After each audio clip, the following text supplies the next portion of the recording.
Hey, Brian Whitaker at Wits End Ranch, and I wanted to come out here and see what was going on. What a glorious, excuse the squinting, but I wanted to soak up all the vitamin D I can because it's been a while since we've seen the sun.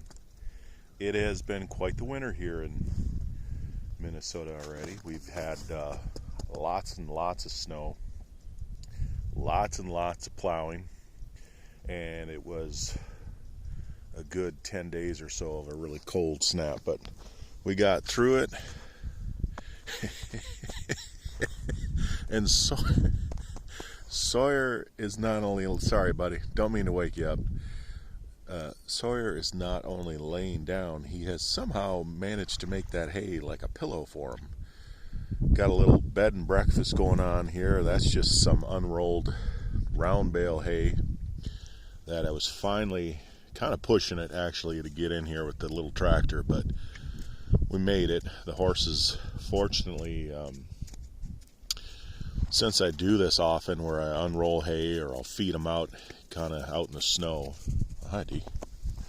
they'll kind of come out here. I see tracks all the way out there. There's really no need to, so they kind of cut a trail for me for the tractor, fortunately, because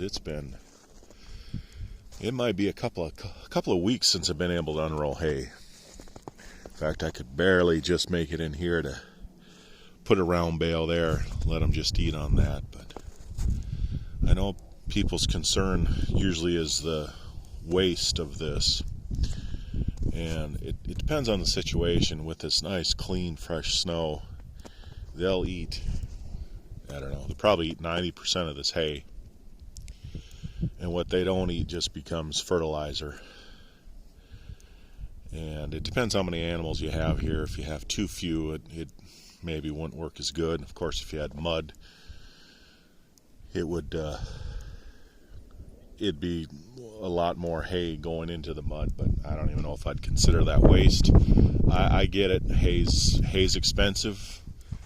It's sometimes hard to come by. I totally understand, and this is good hay. Some of it's a little on the coarse side just because of the year we had, but you know, in this case, whatever they don't eat, just they can leave, and I don't have to take the spreader out in the spring. I mean, there's things that work, there's things that don't work, there's disadvantages, there's advantages, but same go for the cattle up over on the hill. But this is what I like. There's so many secondary other benefits to this hay unrolling for me, and this is just, these horses get a chance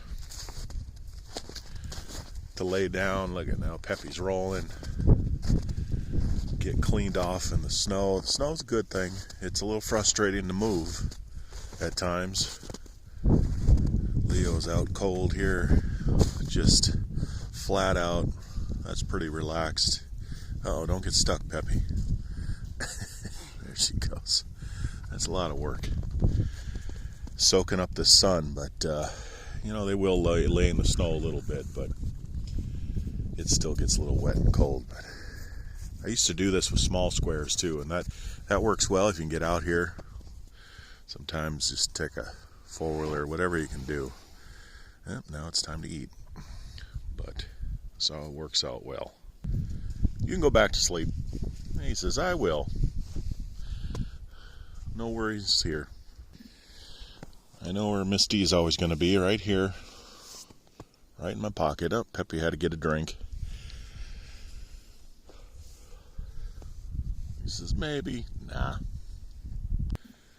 Here's another vantage point. I got a few horses over there. Same deal. A little drawback is some of that hay unrolled kind of thick, but cattle, same thing. They're laying on the hay, chewing their cud.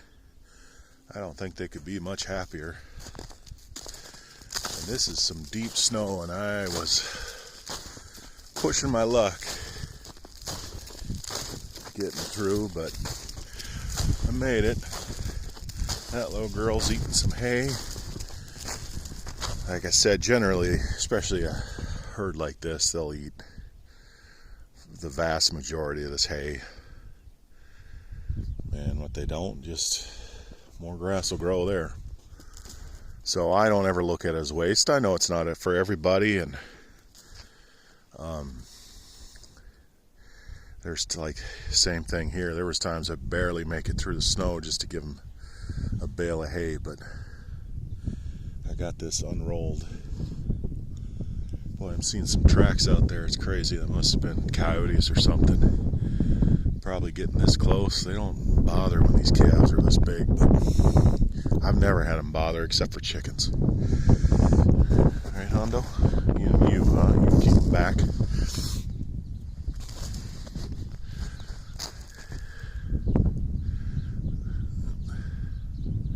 What a beautiful day. Sure nice to have these. Little January thaw, gonna get above freezing.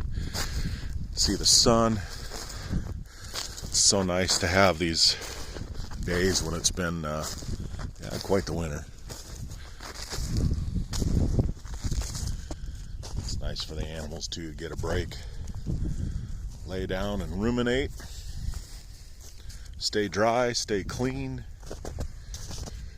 so when the cold, wicked weather comes, they're that much better off to thrive through it, really.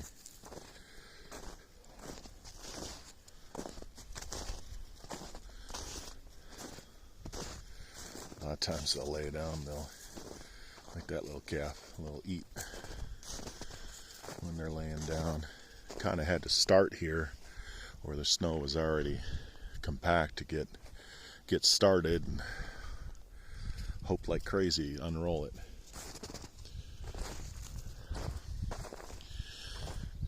Yeah, this is probably pushing my luck a little bit with just the 3 horses, but I can always add to this to kind of, they're able to pick through it more and maybe leave a little more hay behind. And like I said, I get it. Hay's expensive. It's sometimes hard to come by, so just have to adapt. Maybe send another horse or 2 over here if needed, and they tend to clean it up a little better that way.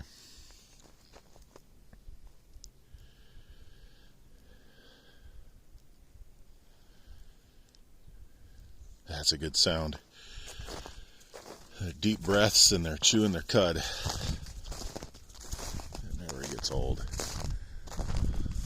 It's got 2 standing up, I guess. That's another great advantage of his unrolling is they get along pretty good, but there's always a hierarchy, and that way they just never have to worry about, someone getting pushed away from a good spot in the bale or something like that. It's necessary sometimes for me to put them in the feeder, but I had been putting it out there, but I'm a little and they were picking at that hay. They kind of went through the snow to pick at it, but I'm a little concerned. I don't know how deep. Some places it's, gotta be dang near 2 feet with some drifting. But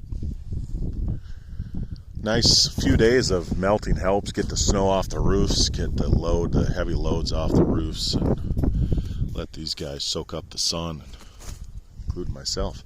A little vitamin D.